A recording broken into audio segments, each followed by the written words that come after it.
My name is Gennaro Brooks Church. My company is Eco Brooklyn, and we specialize in cutting-edge green building where we reuse all the elements of the building and create a more biological and harmonious environment.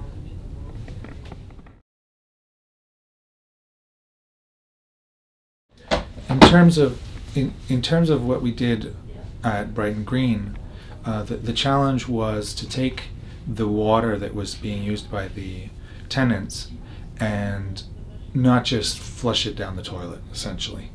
And because of many reasons, it's a drain on the sewer system. It's actually it floods it, and so the solution that I presented was to create a biofiltration system, or what's also called a living machine. And what that essentially is that instead of having mechanical filtrations that we might use in say a water processing plant, what we're doing here is we're using filtration systems that happen naturally in a river, for example. And so we set up a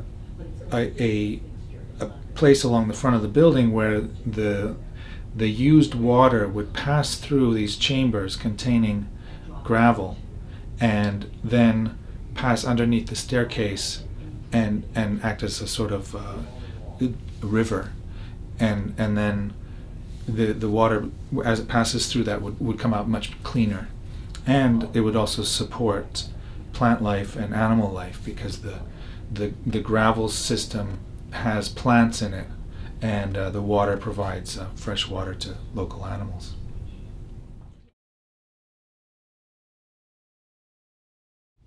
It's certainly not the defense company, Blackwater. Basically, very simply, Blackwater is what comes from the toilet, Greywater is what comes from the sink. And there's some overplay in terms of the water that comes from the kitchen sink. That might be considered Blackwater because it has, might have meat in it, and from cooking and stuff. So that's what it is: Blackwater, Greywater.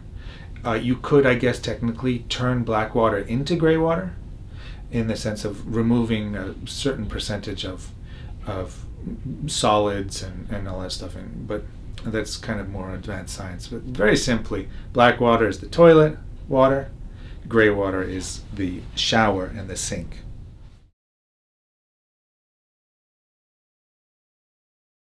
It's a form of reusing what normally would be garbage and turning it into something positive. And so the way we build it is also ecological, in the sense that the end result is a system that's ecological, but the materials we used were ecological. Most specifically, the panels that we used to contain the gravel is salvaged glass panels. So I salvaged these large glass panes, and we installed those as a container. And of course, the added benefit is that it provides visual ability to see the gravel, so it's like an educational process as well.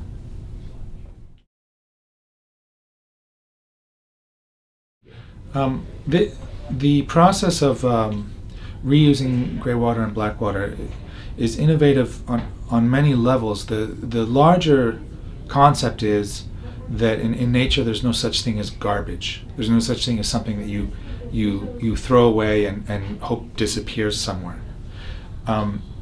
In green building as well, there's no such thing as garbage. Everything is or should be incorporated in a system that's holistic.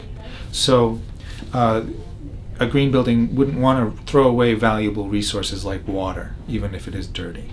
In fact, you might look at it from a different perspective and actually say it's not dirty water, but it's actually very nutritious food for plants.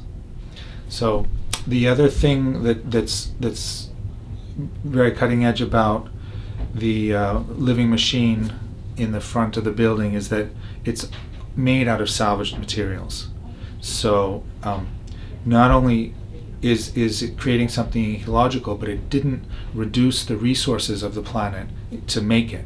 So what we did is we took garbage that otherwise somebody would have had to pay to throw away, and we turned it into something useful. So the overall concept is really just to be more efficient in terms of what's wasted in the planet and what's used and how it's used. So it takes a little bit more intelligence and thinking, which in our lives it's difficult because we're all busy and brain dead from information overload. But once you set up the system, and this is the beauty, is it is more efficient than a normal system, which might be easier to set up, but takes more maintenance, costs more, and probably doesn't last as long.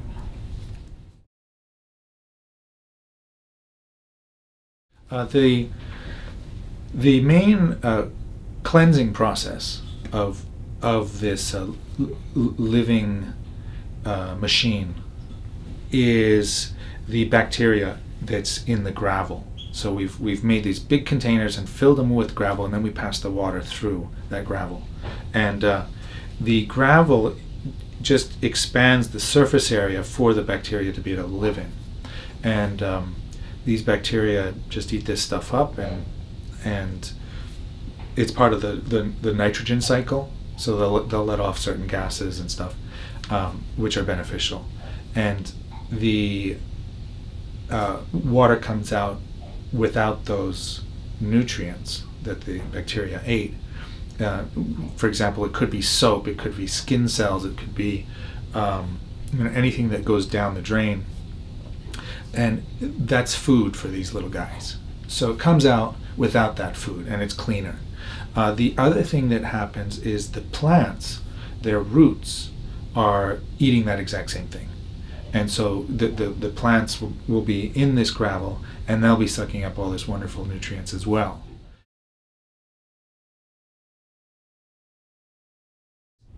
Basically, when you look at the system, you see two things. One is the microclimate, and the other one is the macroclimate.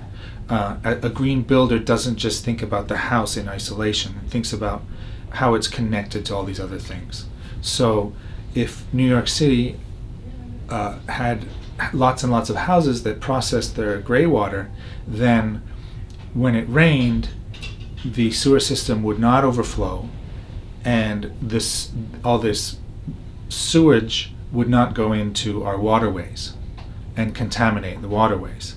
So it would, over time, it would allow us to get closer to our goal of being able to swim in the Hudson, for example, if we didn't have all this sewage overflowing into it. So that's the goal is to see how the house connects to the bigger picture and create a system that benefits both the house and the bigger picture.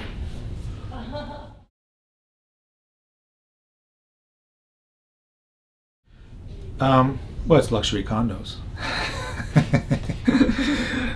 No, it will enhance the quality of life.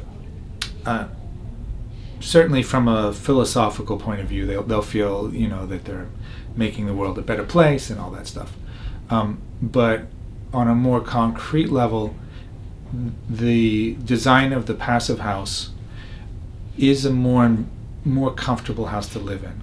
It's quieter. There are less drafty spots.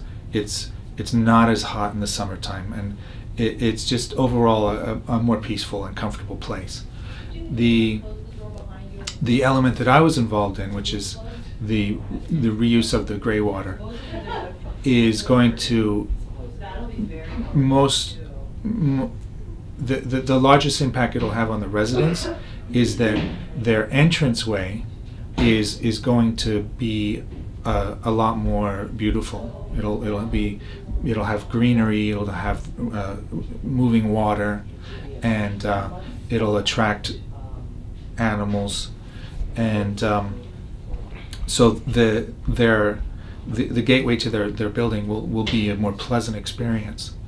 and I certainly think that just the knowledge that the humans living in the house are creating this aesthetically pleasing ecosystem every time they wash their hands and stuff. It's just this sense of connection that's really important.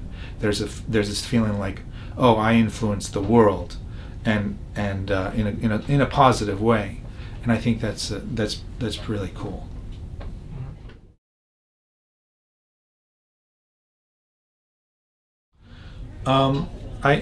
In terms of whether I see myself as a part of a building revolution, I mean, somebody did an interview of me once, and they called my company guerrilla builders, because we'll dump into dumpsters and do things, and sometimes we don't always follow the strict DOB code in terms of Greywater and composting toilets and stuff. Whether we're part of a revolution, I don't know. I mean, I've been involved in green building for a while now, and sometimes it feels like the world's changing, but then a lot of times you just see the same old thing. And what I've decided is that I really can't worry too much whether I'm part of a larger revolution, and I just go day to day. I focus on what I can do personally, and at the end of the day, I feel like I've done something. And if I get caught up in the whole revolution thing, well, it's an emotional roller coaster that I can't really, I don't have time to get involved in. But certainly, my life, on a personal level, is a daily revolution. I mean, we joke in my company that everything we do is a first. The first container in Red Hook that is used as a house, or the first passive house in Harlem, or the first bioremediation cell. It's always a first. It's always a revolution. It's always a new thing.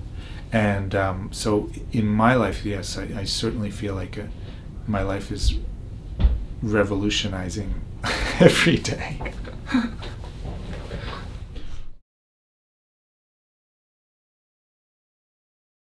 Well, the most exciting thing for me about Brighton Green is that it's an attempt to literally bring almost every known green building system into one building, and there were some sacrifices, I think, that had to be made with that. In terms of aesthetics, there's the photovoltaic array is a big black plate on the top. The building itself is a little boxy, but the exciting thing is, and it's really genius, to hopefully successfully combine so many different techniques into one place, and to see how they start to interrelate to each other. And hopefully this will send us down a path of being able to do that more simply. I mean, this house is a very complicated house. You can't have your average contractor Joe build a house like this, and that's where we want to get it. But this is the start of that, and with this house we'll be able to see what works, what doesn't work, and hopefully it'll lead us down the right path.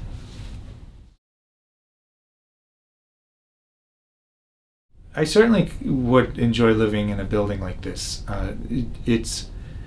Because of the nature of the people involved, it's a very scientifically technical building. There are green buildings that are very, very low tech, adobe buildings, buildings made out of rammed earth or straw bale, or that kind of stuff. That's low tech green building. This building, I guess appropriate for New York City, is very high tech. Neither one is better than the other, and they often cross. But so this one does have a lot of moving parts, and it's because it's still very much in the experimental stage. I think that we're going to have a strong learning curve in terms of seeing how all these moving parts move together, and so the tenants are basically guinea pigs. But I would love to be part of that experiment. because I'm a green builder and I do enjoy it. So to live in a house that's buzzing and whirring with all these different techniques and strategies to be more efficient. So yeah, it would be a lot of fun to live in the house.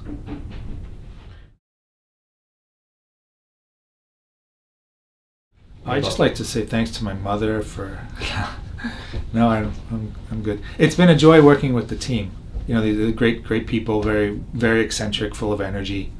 Good people, fun people. So crazy people. We're all kind of crazy if you're involved in this kind of stuff.